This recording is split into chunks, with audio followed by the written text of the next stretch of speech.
Hello students, now we have to start the chapter. Which chapter? That is French Revolution, है ना. History का first chapter हम कर रहे हैं. ओके तो अभी तक हमने इसमें देख लिए थे फ्रेंच रेवोल्यूशन के कॉजेज. क्या कॉजेज थे? Social causes. सोसाइटी 3 पार्ट्स में डिवाइडेड थी और केवल एक ही जो स्टेट था उस सोसाइटी का वो टैक्स पे कर रहा था. फिर पॉलिटिकल कॉजेज देख लिए थे कि किस तरीके से कितने एक्सपेंसेस हो चुके थे और अब जो एम्प्टी ट्रेजरी थी उसके लिए किंग क्या सोच रहा है? इंक्रीज द टैक्सेस, है ना. इकोनॉमिक कॉजेज देख लिए थे.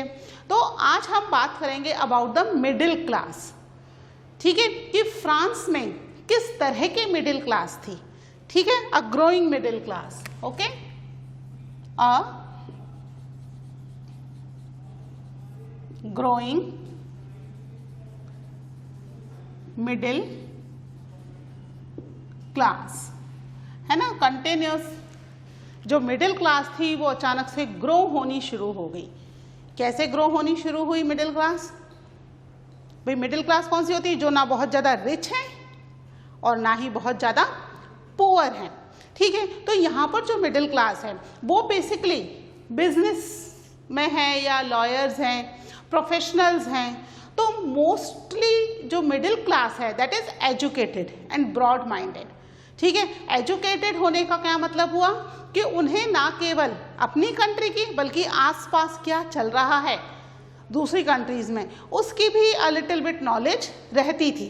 ठीक है, उस समय एज सच मीडिया इतना ज़्यादा वास्ट नहीं था कि आज कुछ घटना हुई और कल न्यूज़पेपर में और टीवी चैनल्स पर आ जाए, इंटरनेट पर हमें मिल जाए. उस समय ऐसा नहीं था. उस समय जो इन्फॉर्मेशन थी वो बहुत टाइम में स्प्रेड होती थी और बहुत लिमिटेड लोगों तक ही रहती थी जो अवेयर होते थे और जो कि कनेक्टेड होते थे विद द आउटसाइड वर्ल्ड. ठीक है, तो यहाँ पर जो मिडिल क्लास है एजुकेटेड है, जो उनका पैसा कमाया हुआ है it's their money, their own money. उन्हें राजा ने या किसी नोबिलिटी की तरफ से मिला हुआ नहीं है. ठीक है, हमने देखा था ना नोबिलिटी क्या करी थी, they are privileged by birth. लेकिन मिडिल क्लास या थर्ड स्टेट जो थी that was not privileged by birth. उन्हें क्या करना पड़ रहा था? अपनी लाइवलीहुड को चलाने के लिए अपने मेहनत से अर्निंग करनी हो रही थी. ठीक है, तो उन्हें आसपास की तो खबर थी ही, दे आर एजुकेटेड.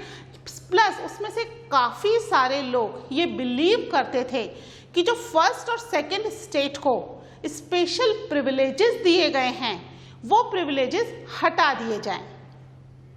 समझ रहे हो क्या प्रिविलेजेस थे? दैट वो उन्हें कोई भी टैक्स पे नहीं करना है ना. They were exempted to pay any kind of taxes. According to this middle class जो फर्स्ट और सेकंड स्टेट थी उनके जो प्रिविलेजेस मिले हुए हैं बाय बर्थ वो नहीं होने चाहिए. कंट्री में इक्वालिटी होनी चाहिए. और ऐसे समय में ही अमेरिका, हमने देखा था ना अमेरिका क्या है? फ्रांस की फ्रेंड कंट्री. दोनों फ्रेंड थे, है ना. तो फ्रांस ने हेल्प की थी अमेरिका की टू गेट इंडिपेंडेंस. तो यहाँ पर अमेरिका में काफ़ी सारे पॉलिटिकल चेंजेस हो रहे थे और उन चेंजेस का बहुत ज़्यादा इफेक्ट फ्रांस पर पड़ रहा था. फ्रेंडली कंट्री है तो बिजनेस भी है, लोग आ रहे हैं जा रहे हैं, यानी वहाँ जो हो रहा है उसकी न्यूज़ फ्रांस में स्प्रेड हो रही है. प्लस कुछ फिलोसोफर्स उन्होंने भी फ्रांस में ये जो न्यूज़ थे या न्यू आइडियाज़ थे ये स्प्रेड करने शुरू कर दिए. यानी कुल मिला के जो मिडिल क्लास थी ये चाह रही थी कि कंट्री से स्पेशल प्रिविलेजेस हट जाएं. एवरीवन कैसा हो जाए? Everyone became equal. गवर्नमेंट में कुछ ज़रूरी चेंजेस हों, जैसे अमेरिका में कॉन्स्टिट्यूशंस हैं, बेसिक राइट्स दिए जा रहे थे उस समय वहाँ लोगों को. ठीक है, इस तरह के चेंजेस फ्रांस में भी हो. और लुइस 16 क्या था इन सब चीज़ों से बेखबर. वो क्या चाह रहा था? टैक्सेस इंक्रीज करना, है ना. तो ये जो चीज़ें थी, ये न्यूज़ थी, वो कुछ लोगों में फैली पहले और धीरे धीरे it start spreading in the whole country. ठीक है, जो लोग पढ़ सकते थे वो न्यूज़पेपर में आर्टिकल्स वगैरह पढ़ने लग गए, इसके बारे में जो प्रिंट हो रहे थे। फिलोसोफर्स ने अपने आर्टिकल्स प्रिंट कराने शुरू किए न्यूज़पेपर में। तो जो एजुकेटेड थे वो तो पढ़ ही रहे थे, ठीक है, मिडिल क्लास एजुकेटेड है, होल कंट्री एजुकेटेड नहीं है क्योंकि पुअर क्लास भी है ना उसमें। तो जो पुअर क्लास के लोग थे वो इन न्यूज़ को दूसरे जो उनके पढ़े लिखे फ्रेंड्स थे या पढ़े लिखी जेंट्री थी उससे सुन रहे थे, ठीक है भाई। जिसको पता है इन्फॉर्मेशन है वो क्या करेगा, दूसरों को बताएगा ना इन्फॉर्मेशन। तो ये इन्फॉर्मेशन जो थी it start spreading in all over the country, ठीक है। एक बार हम लिख लेते हैं इन चीजों को।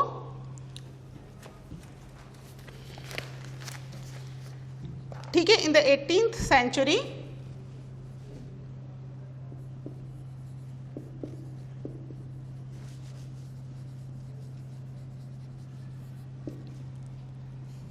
18th century witnessed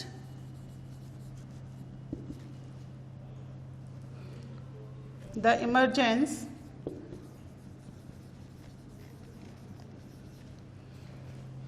of social group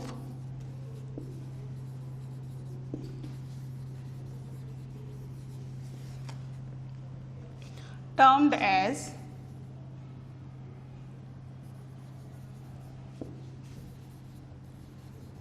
middle class, ठीक है। पहले मिडिल क्लास नहीं होती थी, बाद में ये मिडिल क्लास बनी है। पहले आइदर पीपल आर रिच और पुअर, ठीक है। बाद में नए नए प्रोफेशंस डेवलप होते चले गए। जैसे जैसे नए प्रोफेशन डेवलप होते चले गए एक नई क्लास डेवलप होती चलेगी, दैट वाज मिडिल क्लास, ठीक है। और अभी ऑल ओवर वर्ल्ड सबसे बड़ी जो जेंट्री है वो किसको बिलोंग करती है, मिडिल क्लास को ही बिलोंग करती है ना, ठीक है। जिन्होंने क्या किया था, who earned there wealth through an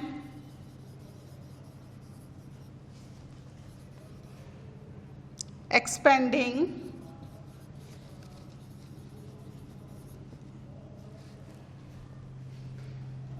overseas trade। Overseas समझते हो, ओवरसीज का मतलब दूसरी कंट्रीज में ट्रेड करना, ठीक है। सी के थ्रू दूसरी कंट्रीज में ट्रेड होता था उस समय, ठीक है। Overseas trade and from the manufactured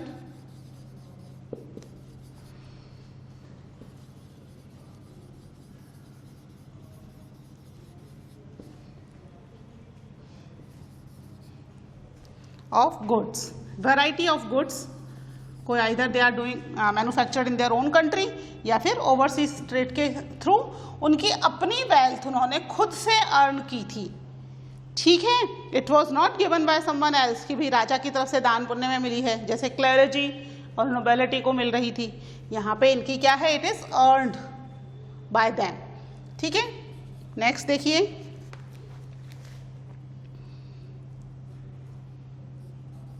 the people of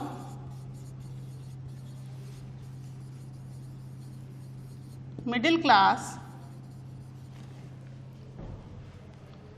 were educated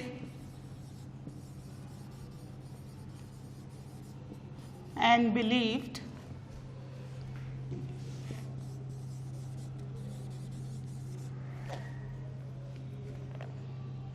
that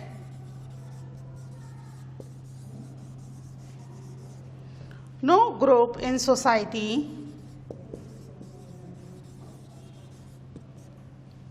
should be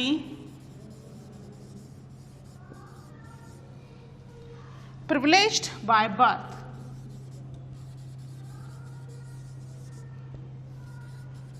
ठीक है। प्रिविलेज का अर्थ मैं आपको फर्स्ट लेक्चर में बता चुकी हूँ, है ना। स्पेशल फैसिलिटीज तो वो किसी को भी नहीं मिलनी चाहिए, ठीक है। इसके अलावा इनके आइडियाज क्यों थे, because they were inspired by the ideas put forward by philosophers.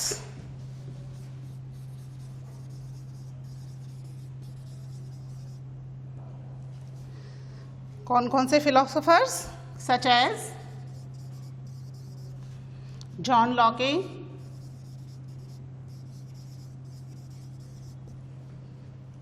Rousseau,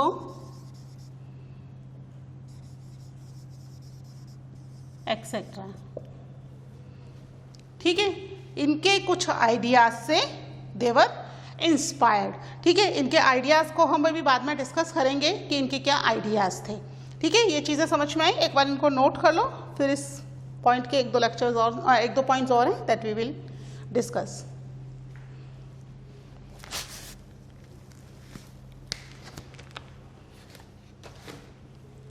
ठीक है, इसको रफ कर दूं, लिख लिया, पॉज करके लिख लेना। ठीक है, आपके पास ये इतने बड़े चैप्टर के शॉर्ट नोट्स बन जाएंगे। ठीक है, तो मिडिल क्लास की मेंटलिटी आपको समझ में आ रही है। उनके विचार कैसे थे, थोड़े डिफरेंट थे और थोड़े मॉडर्न विचार थे, बिकॉज दे वर एजुकेटेड ना। ठीक है, एजुकेशन का एक बड़ा फर्क पड़ता है कि वो कई अलग अलग तरह की बुक्स रीड कर रहे थे, जिससे उन्हें पता चल रहा था कि देश दुनिया में क्या हो रहा है। सबसे पहले अमेरिका ने थोड़े चेंजेस किए और उन चेंजेस का असर फ्रांस पर दिखना शुरू हो गया। ठीक है, क्या चेंजेस किए? ठीक है, पहले हम देख लेते हैं फिलोसोफर्स के जो आइडियाज थे वो कहाँ कहाँ डिस्कस हो रहे थे। The ideas of philosophers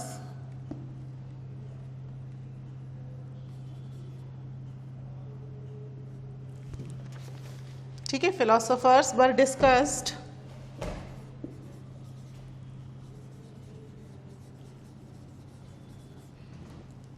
intensively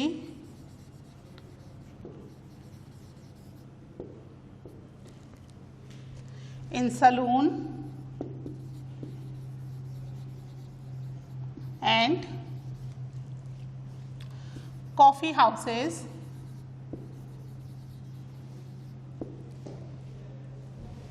ठीक है, and spread among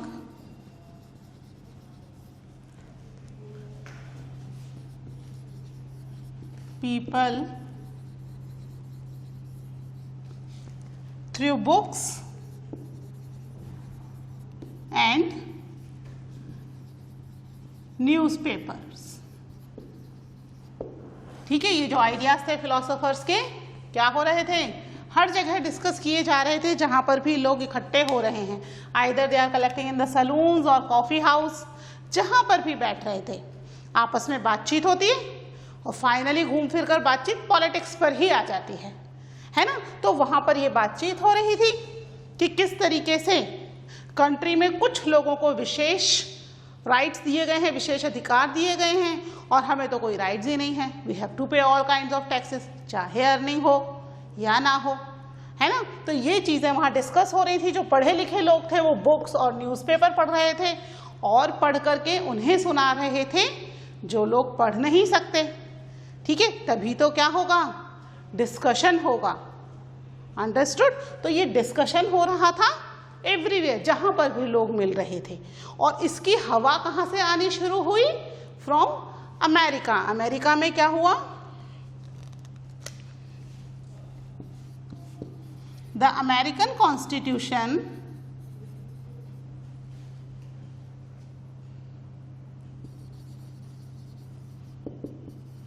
पहले कोई कॉन्स्टिट्यूशन नहीं होता था। ठीक है, मोनार्के है, मोनार्के के हिसाब से रूल चलेगा। मोनार्के ने जो बोल दिया दैट इज द कॉन्स्टिट्यूशन। अब अमेरिका ने कॉन्स्टिट्यूशन बनाया। ठीक है, कॉन्स्टिट्यूशन क्या है? It's a book of rules कि कंट्री किस तरीके से रूल करेगी। ठीक है, and it's guarantee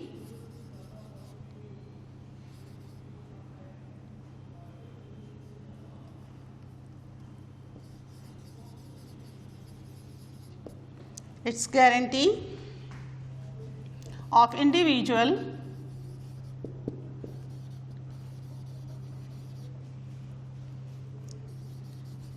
individual rights was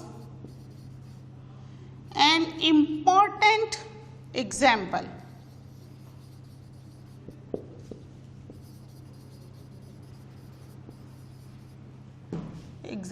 for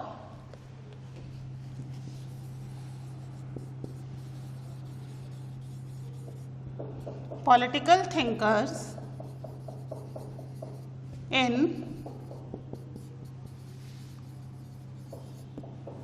France. ठीक है, अभी तक क्या था भाई, राजा ने जो कह दिया that is the final order, उसके अगेंस्ट कोई नहीं जाएगा, कोई कॉन्स्टिट्यूशन की जरूरत नहीं है। ठीक है, लेकिन अब क्या हुआ, यहाँ पर अमेरिका ने कॉन्स्टिट्यूशन बनाया, यानी उसमें जो लिख दिया उसके according country has to run. ठीक है बच्चों, अभी इस समय कॉन्स्टिट्यूशन एक जनरल बात है, ठीक है, बट हम बात कब की कर रहे हैं, इन द 18th सेंचुरी। ठीक है, जब most of the countries either under monarchy और अंडर डिक्टेटरशिप। डेमोक्रेसी जो था एक बहुत ही नया आइडिया था, और जो कंजर्वेटिव्स थे उनको लगता था कि ये आइडिया जो है एक बेवकूफ़ वाला आइडिया है। एज सच कोई पीपल्स गवर्नमेंट नहीं होती है, लोग इसको अप्लाई करेंगे, जितनी जल्दी अप्लाई करेंगे उतनी जल्दी इसको छोड़ भी देंगे। कंट्री में रूल एक ही व्यक्ति कर सकता है, चाहे वो मोनार्क हो, राजा हो, चाहे वो डिक्टेटर हो। बहुत सारे लोग मिलके कंट्री को रूल नहीं कर सकते। ठीक है, तो लोगों को इस आइडिया पर विश्वास नहीं था, लेकिन कुछ पॉलिटिकल थिंकर्स थे जो चाहते थे कि चीजें बदलें, चेंजेस आए। ठीक है, क्यों हम किसी एक व्यक्ति या उसके परिवार के अंडर में ही रूल होते रहें, जब लोगों के लिए रूल है तो it should be done by the people only. ठीक है, तो एक नया आइडिया था, तो अमेरिका ने इसको शुरू किया। उसने ना केवल कॉन्स्टिट्यूशन बनाया बल्कि यहाँ के हर एक इंडिविजुअल को राइट्स दिए, इंडिविजुअल यानी हर एक पर्सन को कुछ राइट्स भी दिए। और यही चीजें जो थी ये एक इम्पॉर्टेंट टॉपिक हो गई among the French people discussion के लिए, कि वहां तो हर व्यक्ति को इक्वल राइट्स हैं।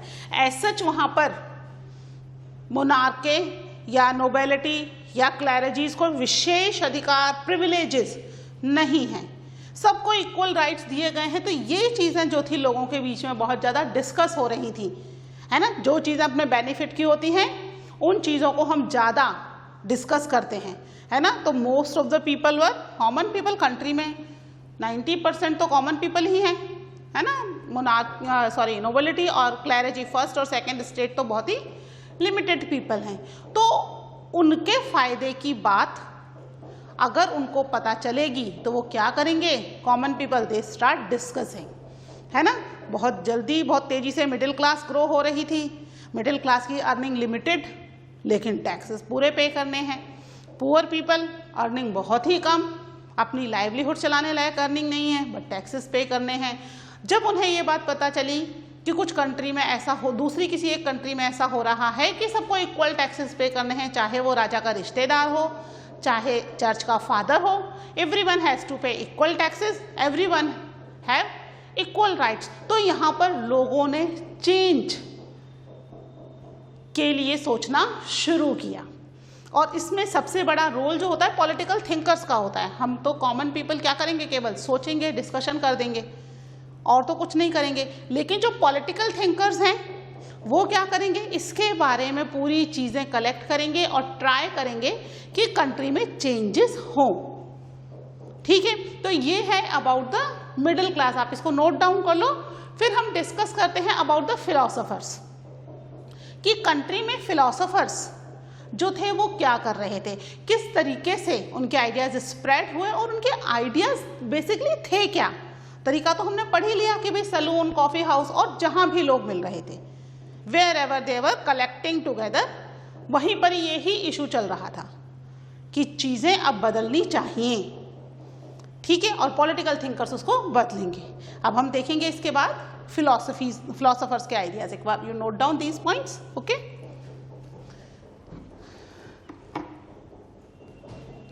ठीक है, इसको रब कर रही हूं मैं। आप बच्चों बुक में से भी चैप्टर को रीड करते जाना। मैं इंपॉर्टेंट पॉइंट्स तो बता रही हूँ, पूरा कवर कर रही हूँ, लेकिन you have to read the chapter from the book also. ठीक है, तो आपको और भी ज़्यादा अच्छे से समझ में आ जाएगा। ये लेक्चर पढ़ने के बाद एक बार बुक को गो थ्रू कर लेना। ठीक है, तब हम क्या पढ़ेंगे? About the philosophers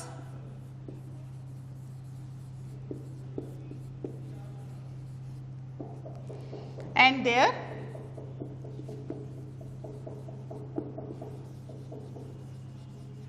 contribution. किसमें उनका कंट्रीब्यूशन?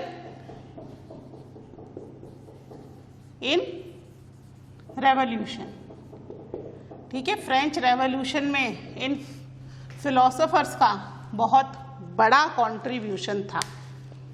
ठीक है, इनकी कुछ बुक्स भी थी।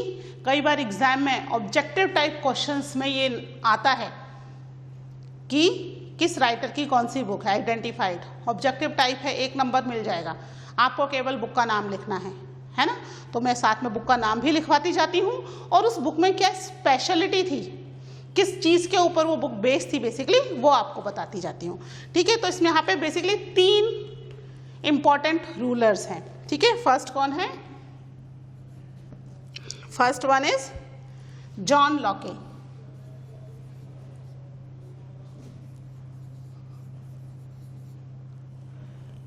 ठीक है, कौन सी बुक इन्होंने रिटर्न की?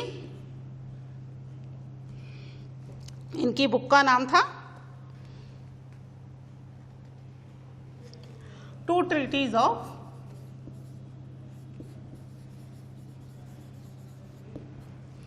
गवर्नमेंट।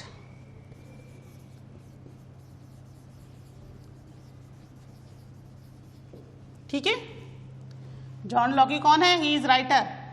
ठीक है, जॉन लॉकी राइटर हैं और ये क्या किसका नाम है? It is the name of book. ध्यान रखना, कहीं कंफ्यूज हो जाओ कि जॉन लॉकी क्या है। It is the name of the author. इन्होंने क्या दिया था इसमें ideas?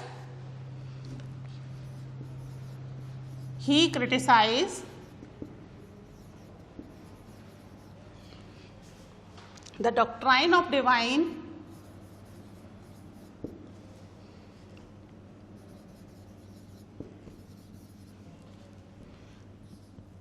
doctrine of the divine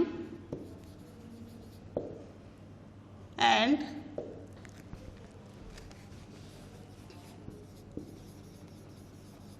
absolute right of the monarch। ठीक है, क्या किस चीज को क्रिटिसाइज किया? डॉक्ट्राइन ऑफ डिवाइन को और मोनार्क के एब्सोल्यूट राइट्स को। यानी सारे के सारे राइट्स केवल किसी एक व्यक्ति के पास या उसके परिवार के व्यक्तियों के पास नहीं होने चाहिए। ठीक है, ये कैसे होने चाहिए? ये सभी लोगों के लिए इक्वल राइट्स होने चाहिए। ठीक है, तो इस चीज़ को इन्होंने क्रिटिसाइज किया जॉन लॉके ने। उसके बाद अब नेक्स्ट हम लिखते हैं जीन जैक्यू। ये पूरा नाम है बच्चे, पूरा नाम ध्यान रखना, जीन जैकस रूसो। ठीक है, वैसे ये फेमस है व्यक्ति with the name of Rousseau only. Rousseau के नाम से बहुत ज़्यादा फेमस है, पर पूरा नाम क्या है? Jean Jacques Rousseau. ठीक है, इनकी बुक का क्या नाम था? The name of the book was social contract. ठीक है, ये इनकी बुक का नाम है। समझ में आ रहा है ना? This is the name of writer और ऑथर और this is the name of book. Okay, इन्होंने क्या दिया था? ही proposed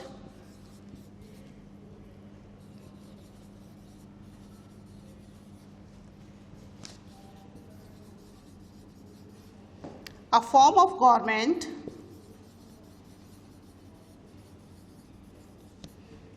based on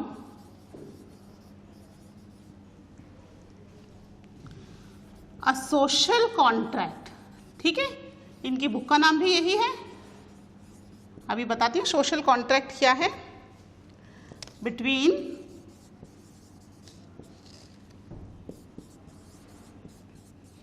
people and their representatives.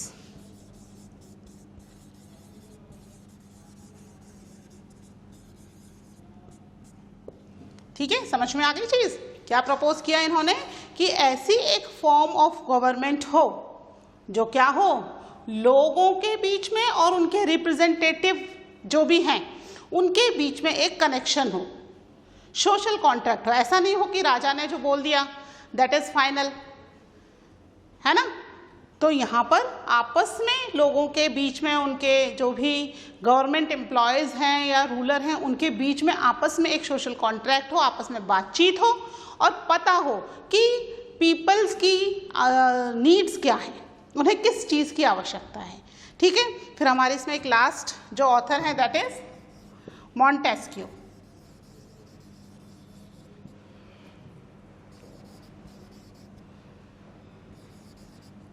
ठीक है, मॉन्टेस्क्यू, इनकी बुक का नाम था the spirit of the law, the spirit of the laws. ठीक है, इन्होंने क्या बताया था, लिख लेते हैं फटाफट से। He proposed a division of power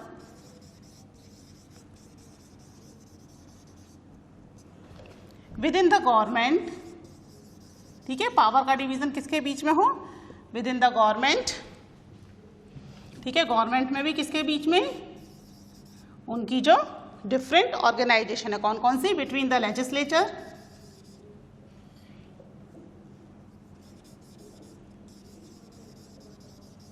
और कौन कौन सी है, लेजिस्लेचर, द एग्जीक्यूटिव, बताया नहीं था आपको, एंड द जुडिशरी। ठीक है, इन तीनों के बीच में क्या हो, पावर का डिस्ट्रीब्यूशन हो, यानी प्रॉपरली जो काम हो रहा है गवर्नमेंट का अलग अलग लेवल पर हो। ऐसा नहीं हो जो किंग है वही सारा काम करे, अलग अलग लेवल पर हो। Legislature they have to form the law, फिर एग्जीक्यूटिव एग्जीक्यूट करे और जुडिशरी इसको इम्प्लीमेंट करे। आपस में कोई किसी के काम में इंटरफेयर नहीं करे, जैसा कि अभी प्रेजेंट में होता है ना। उस समय ये जो आइडियाज थे बेटा, आपको लगेगा कि ये तो बहुत कॉमन चीज है, इसमें क्या स्पेशल इन्होंने बता दिया, क्योंकि हम इन आइडियाज ऐसे टाइम में हमारा बर्थ हुआ है कि ये जो आइडियाज है ये इस समय कॉमन है। उस समय ये बहुत ही नए आइडियाज थे, है ना। एज सच ऐसा रूल नहीं था, एक डिक्टेटरशिप थी कि जो राजा ने बोल दिया that is final. Monarch rule भी एक तरीके से डिक्टेटरशिप ही होता है बच्चे, वन मैन रूल है, एक व्यक्ति के हिसाब से या एक फैमिली के हिसाब से चल रहा है ना। तो यहाँ पर ये चीज़ें हमें लग रही है कि बहुत कॉमन चीज़ है। ये क्या है, लेजिस्लेचर एग्जीक्यूटिव जुडिशरी, यही तो होता है गवर्नमेंट में, यही तो हम पढ़ भी रहे हैं बार बार।